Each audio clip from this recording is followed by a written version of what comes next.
Trusting your spirit. Yes, that's exactly what I'm talking about. Hey guys, it's Hannah. Welcome back to my channel. It's that time of year again. I want you to grab a cup, grab a mug, because I'm about to pour you some tea. I remember when I was applying to college as a prospective student, I could not find anything about pepperdine, so I'm ready to just divulge. A lot of you guys have been sending in questions on Instagram, which has been amazing, like more than any other year, so that's awesome. Thank you for submitting your questions and trusting me with being able to answer them. I hope that I do a good job. Let's do this. By the way, before I start, I just want to say, take everything that I say with a grain of salt. I'm just one person. I think a lot of other people have different experiences at pepperdine. There's a lot of people who might disagree with me. Okay, so the first question is, would I feel out of place not being a rich white person, or is it more diverse than it seems? I got so many questions like this, specifically this year. I think the class of 2025, is it? Holy crap, yeah. The class of 2025 is worried about fitting into pepperdine because their identity doesn't match the specific demographic of pepperdine. I say that because if you don't already know, pepperdine is pretty white, it's pretty rich, it's a Christian school, the student body tends to be a little bit more conservative than most other college campuses in my opinion. So I think a lot of people are coming in just hesitant if they don't fit into these boxes.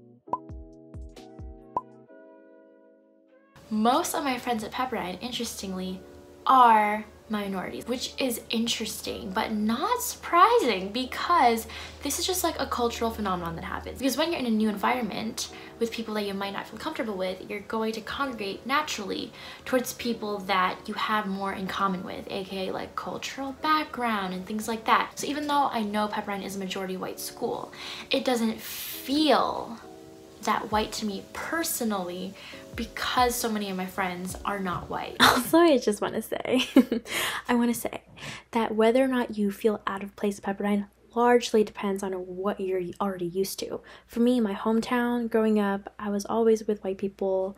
I had a lot of white friends growing up, so it was no shock at all. But one of my friends, she grew up in a very Hispanic and Asian neighborhood, so coming to pepperdine was a shock for her. She wasn't used to it. In the wake of last summer's events, pepperdine student created, or a group of pepperdine students, I don't know, but they created a Black at Pepperdine account, which has been popping off on Instagram. Pepperdine students and alumni have been submitting anonymous stories and testimonials of dealing with prejudice and discrimination. And some of these stories are like actually jaw-dropping. So I think that this has concerned a lot of prospective students, which is obviously totally understandable. I really can't say much about Black at Pepperdine because apparently all of these stories are true, and that's horrifying. And I can't really say much to like ease your concern about that, other than just this fact that even if you go, and all minorities know this, it doesn't matter where you go, you will always be treated as a minority. You can go to a more liberal campus or a more liberal city or a more liberal state, but you will always still be treated as a minority if you live in a majority white country. There is a chance you might deal with more discrimination here than you would at another school, but that's not guaranteed, obviously. I know that a lot of people think, and I myself think, that pepperdine could do a way better job at pulling these conversations about diversity and inclusion into the light. They are really trying to, students are trying to, the student newspaper is trying to, I know admin is trying to, professors are trying to, but it's really hard to get everyone on the same page. With every class, by the way, that comes in, it's with younger people. And I'm sure we've seen the trend. Younger generations are more socially aware than anyone else. They have a heart for social justice. That's why your class cares so much about this, is because they want to be in an environment where it's equitable, it's fair, it's just for people to be in and to live in, and where everyone can feel safe expressing themselves. So actually getting these questions was a really big like hope for me, because I can see pepperdine becoming a more diverse and inclusive place with more of your class coming in. Sorry about my dog growling. And that's what I always say, if you want to make real change, of course I understand as a minority you would want to be in a school where there's more people like you, right? But if you want to make real change and try to share your ideas and educate people, potentially, the place to be is with people who disagree with you. That's where you're going to make real change as a person, and that's where you're going to make real change in a community and be able to impact and improve that community with your set of ideas and values. That being said, I will not judge you if you choose to go to a more diverse school just to, you know, make yourself feel more comfortable as a minority. literally totally understand that. Wait, I'm not done. I have a personal story. Hold on. This is my testimony proving that Pepperdine needs to kind of figure out what their direction is when it comes to mixing ethnic groups, because freshman year I was put into a suite with all black girls and Asian girls, and you might say that, oh, that's just a coincidence. Like, okay, fine. But honey, one girl left and then they replaced her with a spring transfer, and guess what the ethnicity was of that spring transfer? She was black. And she even told me, like, she went to orientation with all the other transfers and it was overwhelmingly white. And then this same black girl who came to our suite, she went to Argentina the next year for study abroad. And guess who her roommate was? They didn't choose each other. Pepperdine assigned them together, another black girl. So that is just not a coincidence to me. Maybe Pepperdine was thinking that black students should be together so that they feel less isolated, but then some people may think that oh, that would actually cause more isolation. So like, there's so many sides and layers to this. I don't even know if I answered that question. I don't know, you do what you want with this information. Also, this girl asked not just about being white, but being rich. This is really interesting. I have a more concrete answer about this. You can definitely feel a rich presence at Pepperdine. However, with anything, it depends on what you seek as an individual. If you come into college not that rich and you seek out rich friends, of course you're going to feel out of place because you're not going to be able to keep up with them and what they want to do. You seek out an organization like a sorority or fraternity with high fees, high dues. Of course you're going to feel out of place because you're not going to be able to keep up with them. If you don't proactively seek people outside of your bracket, you will not have to worry about having to keep up with a group of rich friends because they're not going to come to you. They're going to hang out with people who can do the same activities as them, and you're going to find people who can do the same activities as you. I never felt like I had to fight for a space at the table because we were never at the same table. Does that make sense?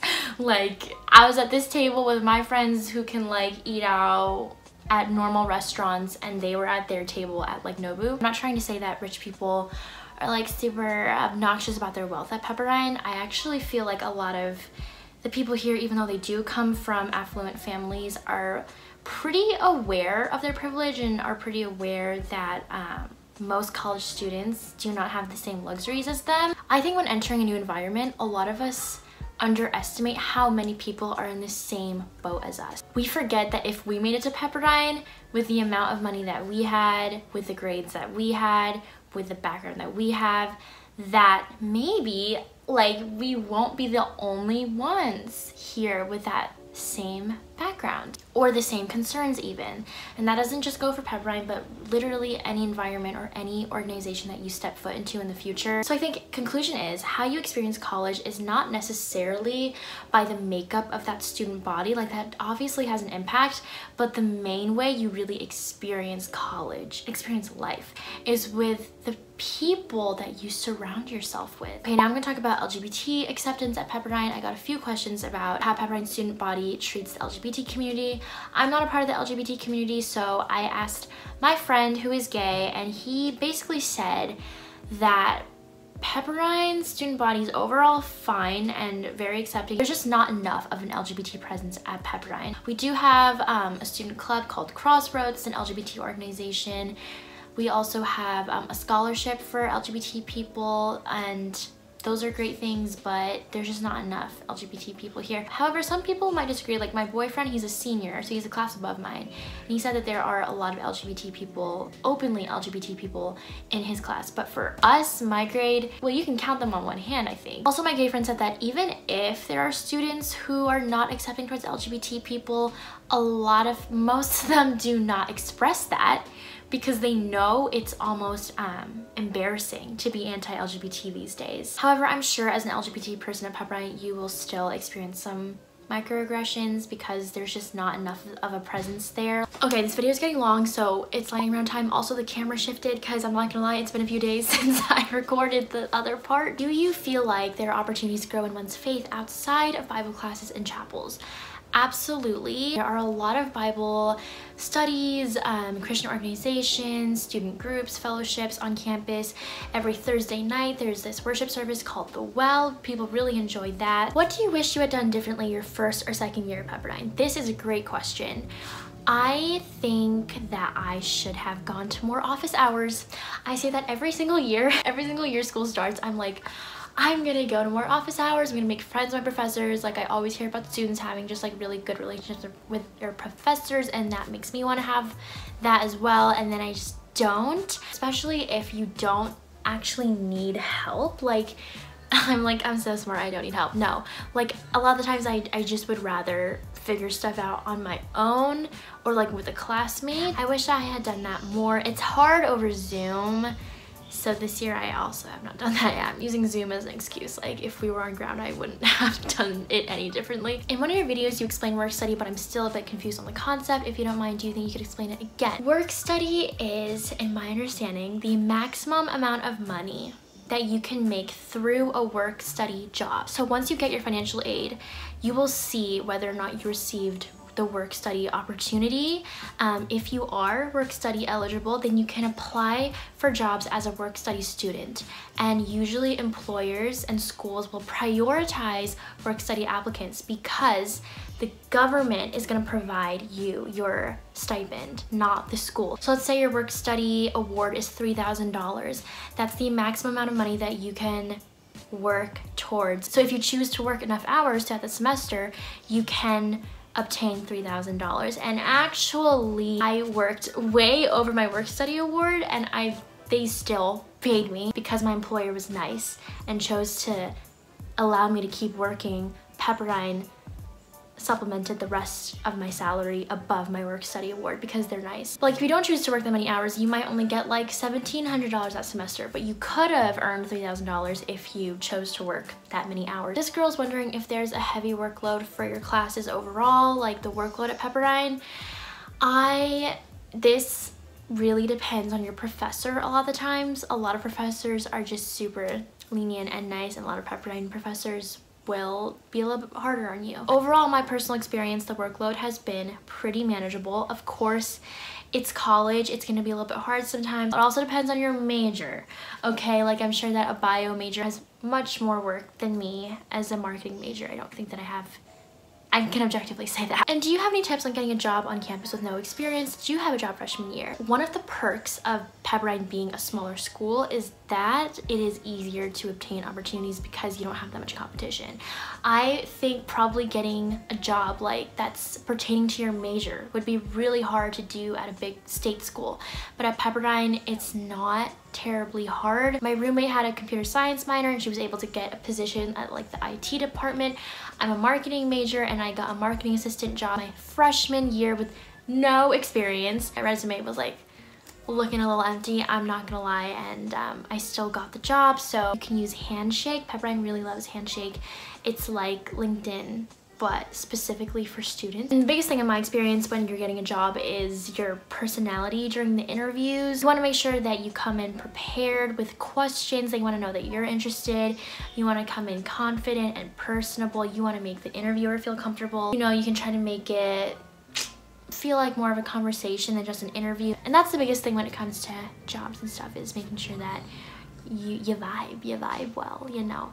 Is it weird that there is no football team at Pepperdine? I'm so used to dancing at football game halftime shows. Okay, first of all, that's awesome. That's so cool. It's not weird to me because it's all I know. I absolutely wish there was a football team, or not just a football team, but just a bigger sports culture at Pepperdine. We are just not a big sports school. We are D1 and we have a pretty decent basketball team. We have a pretty good volleyball team. Our volleyball team is actually really good. It's just usually the games are not that packed. There are a few games throughout the season where the gyms are packed, like everyone is there, and those are just really awesome and it feels really special because they don't happen that often. So when it does happen, it's really fun to go to. When I was applying to college, I remember, you know, daydreaming about like the typical college experience of like tailgating, football game experience, and it does make me a little bit sad that I've never been to a college football game. At basketball games, they really try to incentivize people to come with like free Chick-fil-A a lot of the times. If you dance at football game halftime shows, you can dance at basketball halftime shows with the step team. I was on the step team for freshman and sophomore year. They're wonderful, so you should definitely check them out if you like dancing and performing. Are you able to get a single room as a freshman? Probably not, unless you have a really special case or you're struggling with a health concern. Do you know if Pepperdine offers dorms for everyone their junior and senior year, or do students have to find an apartment in Malibu? So Pepperdine offers dorms for you every single year. It can be like Lovernick, George Page, Drescher. However, some students do find that living off campus saves them money. I'm a freshman in high school and I really want to go to Pepperdine. Any tips on how to start preparing now? First of all, I told this girl, like, props to you. I'm gonna hold high school stats video, which I think is pretty helpful for high schoolers. I would say definitely try to take as many APs as you can handle in high school because Pepperdine has a lot of GEs. Google like AP credit substitutes Pepperdine. You'll find there's this page. It tells you exactly what AP exam scores will fulfill the specific GE credit that it matches up with, so definitely look at that. I was able to take AP macroeconomics in high school. I'm so glad that I did because the economics professors at Pepperdine, I just heard they're just not that good. So you should definitely try to take economics in high school as well as some other APs. And also start studying for your SATs or ACTs around sophomore year of high school. That'll just make everything way less stressful for you in the long run. Why did you choose Pepperdine? I chose Pepperdine because first of all, its location. I knew that I really wanted to come to California. I'm very interested in like the media and entertainment sphere, so like what better place than Los Angeles? Malibu is just gorgeous. I still can't believe that I went to school in Malibu. I say went because we haven't been on campus in so long. Number two, I'm an integrated marketing communications major, and I heard that the communications program at Pepperdine is great, and it is. Are you happy with Pepperdine, or would you have gone somewhere else since you've been? This is a good question. I'm not gonna lie, okay, one of my main complaints about Pepperdine is that it's just small. Like, I would really enjoy it if maybe we had an extra like 4,000 people, and I do sometimes wonder like how different it would be if I went to just a bigger school, or like, yeah, a school with like a big sports culture or something like that. But overall, I can honestly say that I'm very happy with Pepperdine, and I would not choose a different school. I think I've met such beautiful people here. I've had amazing experiences. Pepperdine has hooked me up with a lot of good opportunities that I think it'd be harder to stand out in with another big school. So I would not change. The worst dorms on campus. The worst dorms on campus. This question was sent in by one of my freshman suite mates. Crown Alpha, that was where we were. It's in the way back. I think it's a transfer dorm now, but for us, for some reason, they made it a freshman dorm. It's like old, there were termites. Also, this is an unpopular opinion, but I do not like Seaside. I think Seaside, even though it's really new and it's very, you know, beautiful on the outside, it's super small on the inside. The dorms, you have to share closets with your roommate. How expensive can we expect food and in general going out to LA to be? Woo! You know, I am actually stunned. I was just thinking about this the other day. I'm actually stunned as to how my definition of expensive changed from like senior year of high school to the end of freshman year of college. Senior year, I was like, how is it even possible that people like spend $25 on a meal? You go to college, especially in LA, and it's like, oh, you can get pretty good fast food in LA, or you can go to like mom and pop shops or like food trucks, and those obviously tend to be a little bit less expensive, but a lot of times you will spend a good amount of money on food and just going out, especially if you drive. Malibu is a ways away from LA, so I'm sure gas, you're gonna spend a lot on gas if you bring your car. Why is your mate cool? How did you get so lucky? I wonder who sent that in. I really wonder. Also, I got a couple questions from people asking if Pepperdine is Mormon. Pepperdine is not Mormon. Pepperdine is Church of Christ. Okay, that is it. Thank you guys so much for bearing with me. Went through a lot of questions today. Everything is going to be okay, I assure you. I always am a big believer that it doesn't matter too much what school you get into or decide to go to, as much as the passion that you display and the work that you do while you are there. A lot of people go to Ivy Leagues, and a lot of people go to colleges they've never heard of, and they end up at the same place. You know, it's all about really the proactivity and the opportunities that you seek and how you handle situations that come at you in life. Thank you again. You guys got this, and I will see you next time for another video. Bye!